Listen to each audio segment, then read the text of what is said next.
Should you use a website builder? In the last video, I covered 10 signs it's time to redesign your website. And in this video, I wanted to talk about actually how to go about redesigning that website.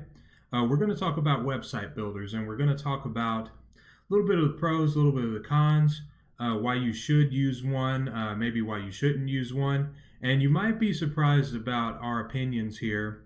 It's going to be loosely based on this article that we did way back in 2017 and rewrote in 2020. And we've currently got a pretty strong position in Google for this. So I just wanted to provide a video on this and talk about our opinions on website builders. So what is a website builder? Well, a website builder is really anything that's going to allow you to get a really professional and nice design website up and running with little to no coding knowledge. So you can be a complete beginner, you can be someone who is pretty experienced with design, and you'll be able to get a good website up in no time. This is great for small businesses, individuals, artists, photographers, restaurants. Anybody really can use a website builder. And in fact, we don't even hate them here at Tekkii. In fact, we use them for a number of clients, and we've gotten really, really great results with them. So I'm not one of those guys that says, oh, you should never use a website builder, it's terrible. I actually think that they have their place and they're becoming a mainstay.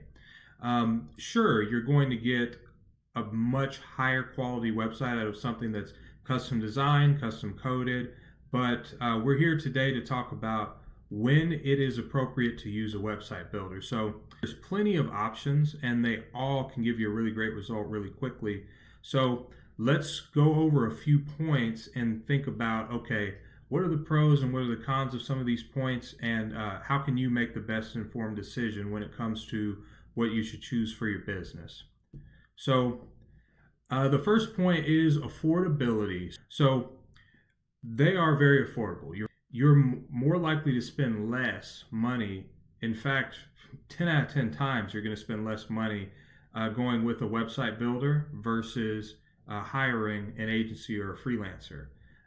You're going to spend less and you're going to be able to get something really good for that amount of money. A lot of website builders are $20 a month or even free. And then, like I said before, perfect for new businesses, perfect for restaurants, perfect for individuals, artists, etc. But some of the cons with affordability, you're probably going to be missing certain features. What you build may not be quite what you expected or quite what was advertised unless you pay extra. There may be hidden costs that are associated that weren't previously advertised. And you've got a low monetary investment, but a very high time investment.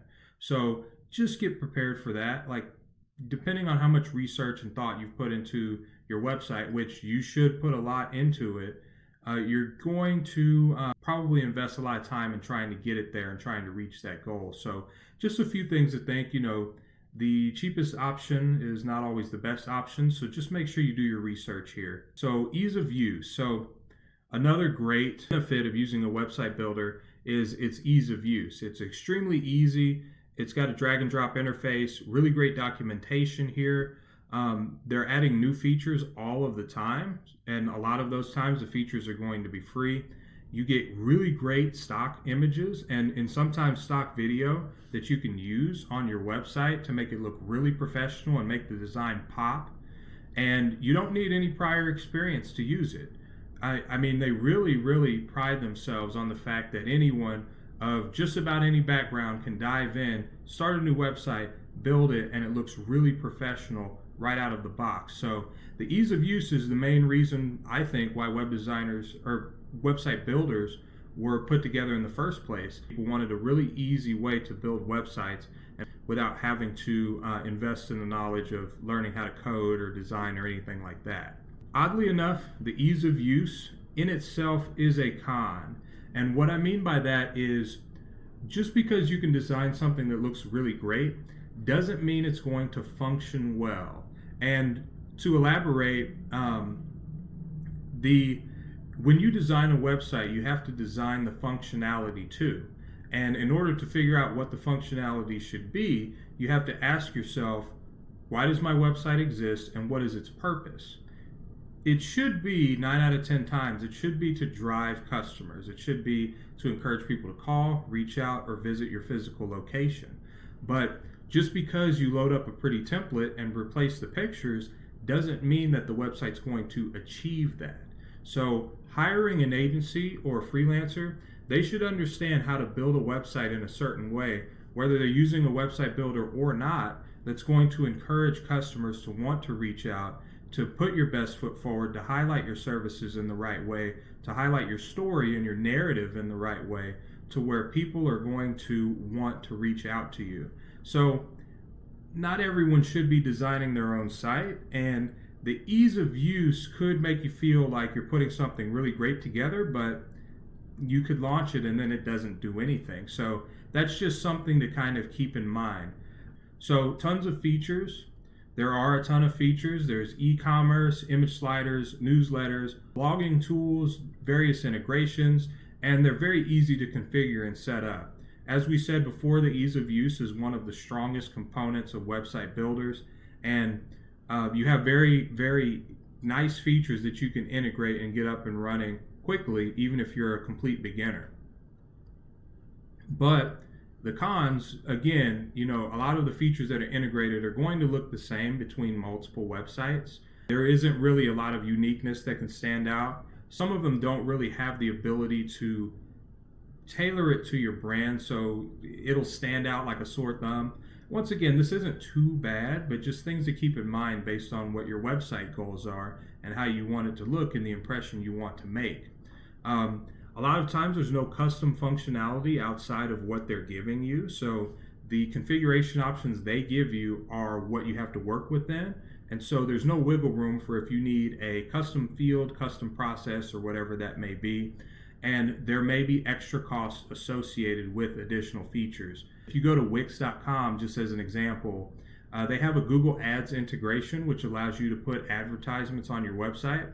But I believe you have to pay $75 a month extra just to use that feature. So to prevent any surprises, just make sure you, once again, go through and consider what are the goals of your website, what is the purpose of your website, and what all does it need to do. Make sure you write this down, make sure you map this out as you're doing your research into a website builder, or just write it down before you give it to a freelancer or agency too. So just be prepared for these type of things. Number 2 is Google rankings. So the Google rankings with website builders, they've had kind of a rough past. It was notoriously known that website builders and SEO don't mix very well. In fact, they did a pretty terrible job. And I'll show you with a few searches what I've seen just in the past year when it comes to a couple of website builders and how they rank well with Google. But let's talk about some of the pros first. They have made great strides. So many website builders, they come with the basic tools that you can use to configure a lot of SEO fundamentals. So you can change your title tags, you can change your meta descriptions, you can change how you look when you show up in a Google search. You got things in there like Google Analytics, so you can check out your traffic and see how they're interacting with your site. So there's a lot of really great strides that they've made with SEO and the tools that are available. And they've come a long way. Even since I first wrote the article back in 2017, they've come a long way. So of course, the cons here, the biggest gripe that people have and have had for the longest time with Google rankings and website builders is the lack of technical SEO options. So you can't get into the code. You can't modify the code. You can't tailor it to be nicely optimized, optimize the speed. You can't do that with a website builder. You're just kind of stuck with what they give you. And that gives a lot of SEOs a hard time when it comes to trying to rank these websites. And essentially, you can't perform true optimization because of that reason. So you also have to have your own knowledge of how to perform on-page SEO, which just means how do you build a page to rank well in Google? How do you build it in the right way, follow all of the fundamentals to rank it well? A lot of the templated pages may or may not have this down. I haven't really looked at a few of them in a while. I'm not sure if Squarespace or Wix will let you load up a page and say, this is how it's set up for SEO. Here's your title tag or your H1s and everything. I'm not entirely sure how that works, but if you do it yourself and you want to rank, you have to have a good understanding of how to perform on-page SEO. Whereas if you hire out, they should have a great understanding of how to do that, and certainly ask if you're unsure. Now, I'm going to show you something here when it comes to ranking. So there's a client of ours, and they converted to Wix. They're a restaurant, and they went from WordPress to Wix. Now, it made a lot of sense, and it still makes sense, because the online ordering platform on Wix for restaurants, I think it's fantastic. I think it's pretty good. I think they've done a great job. The affordability and the control and the performance are packaged together in a pretty unbeatable deal that I think a lot of restaurants find attractive. So previously, when you typed in Indian food Overland Park, they showed up number 1. Now, right now they're showing up number 2, but they were showing up number 1. And this could also be, let me try an incognito here.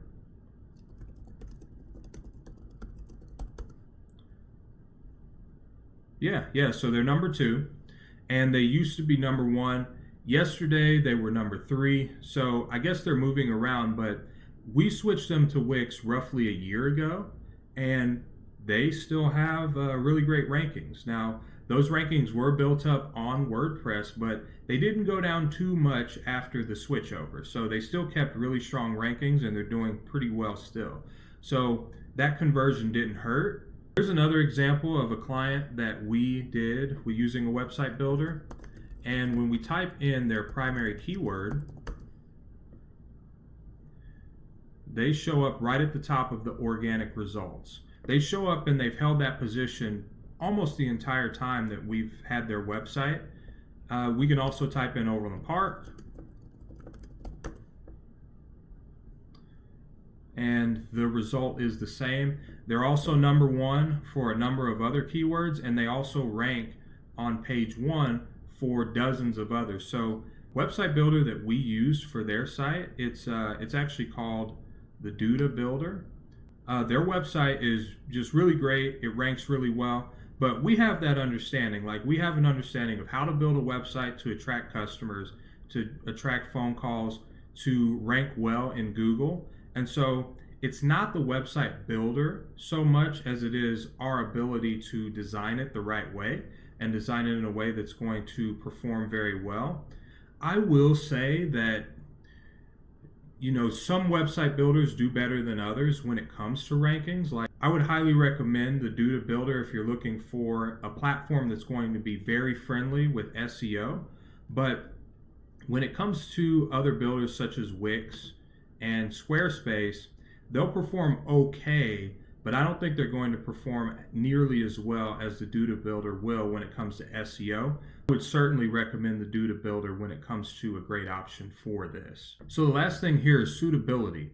And this one's a bit different. I'm not going to be going through pros and cons or anything, but I'm just going to go through and ask a few questions and present a few scenarios that will help you decide, should I use a website builder or should I hire a freelancer or agency? So you should consider using a website builder if you're an individual, small business, or new business looking to get online, improve your existing look, or just appear official. You want people to have a place to get more information on your services and what you have to offer. You want to hand out cards, brochures, or etc., share links, post on social media, and promote your website in that way. Or you're building this website by yourself and you have very little help. You should consider hiring a freelancer or an agency if you're a small to medium-sized business looking to improve your existing brand. So your brand's out there and it exists, but you're looking to improve it. You need to drive sales and phone calls from your website to drive business growth online. So you have business coming in, but you need to drive more of it from the internet, and that's an untapped source for you. You plan on using a combination of different marketing avenues to get people to your website. So maybe you have wrapped vehicles, maybe you have billboards out there, Maybe you want to do pay-per-click, you want to drive SEO. And so if you're using a lot of different marketing channels, you need to make sure that website is ready to convert, because you're spending a lot of money on all of these external marketing avenues, and the website needs to be on point and it needs to be ready to convert. And then you don't have the time to do it yourself, or you have very limited time to contribute.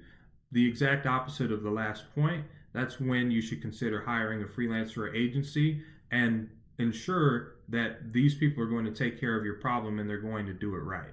So there's nothing wrong with website builders, as I said before. We kind of went over some of the pros and some of the cons, and it really boils down to, as I said before, the pros and cons of doing it yourself with a builder or hiring a freelancer or agency to do it the way they see fit. A lot of times that is using a builder. Builders have just made things much easier, and it's reduced the time it takes to get a website online, and it's reduced the costs as well. As I said before, you can get really great results. You can still get #1 rankings. So you really just need to answer these questions for yourself. Why do you need a website? What is the primary purpose of your website? What functions does your website need to perform? And what options do you have or want to consider that are going to help you reliably meet that goal? So based on all of this information, are you going to use a website builder for your next project? That's all I've got for today. If you like this video, feel free to subscribe to our YouTube channel, and you can check us out at Tekkii.com for more really great tips. If you have any questions, leave a comment down below or just reach out to me on LinkedIn. Thanks everybody, and have a great weekend. Take care.